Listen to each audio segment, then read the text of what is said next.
অনেকে বলছে 1500 টাকায় কিছু হয় না। আমি মানি 1500 টাকায় কিছু হয় না, কিন্তু তাকে যদি আগামী দিন 5টা জায়গায় ইন্টারভিউ দিতে হয়, তার মায়ের কাছে হাত পাততে হবে না। এই 1500 টাকা করে গাড়ি ভাড়া দিয়ে সে নিজের ইন্টারভিউটা নিজে দিতে পারবে। এটা আমার আইডিওলজি। একটা গ্রামে যদি আগুন লাগে, কাউকে পান না পান, ফায়ার ব্রিগেডে প্রথম ফোনটা করবে তৃণমূলের সেই পঞ্চায়েতের নেতা বা কর্মী। এটাই আমার আইডিওলজি। কারোর বাড়িতে কোনো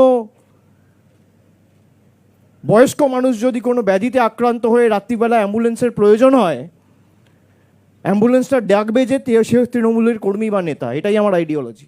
লকডাউনের সময় যাতে কাউকে অভুক্ত অবস্থায় শুতে না হয়, আমরা কমিউনিটি কিচেন করে মানুষের বাড়িতে খাবার পৌঁছে দিয়েছি। মানুষের বাড়ির বাইরে গিয়ে কাউকে এসে লাইনে দাঁড়িয়ে খাবার নিতে হয়নি। এটা আমার আইডিওলজি।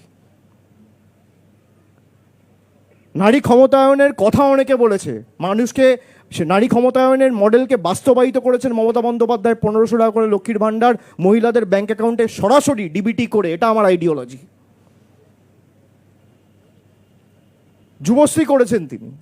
আমরা তো জিজ্ঞেস করছি না কেউ বিজেপি করে, কে সিপিএম করে।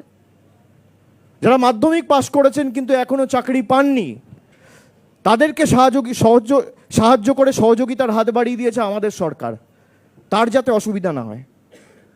সে বলছে অনেকে বলছে 1500 টাকায় কিছু হয় না। আমি মানি 1500 টাকায় কিছু হয় না, কিন্তু তাকে যদি আগামী দিন 5টা জায়গায় ইন্টারভিউ দিতে হয়, তার মায়ের কাছে হাত পাততে হবে না। এই 1500 টাকা করে গাড়ি ভাড়া দিয়ে সে নিজের ইন্টারভিউটা নিজে দিতে পারবে। এটা আমার আইডিওলজি।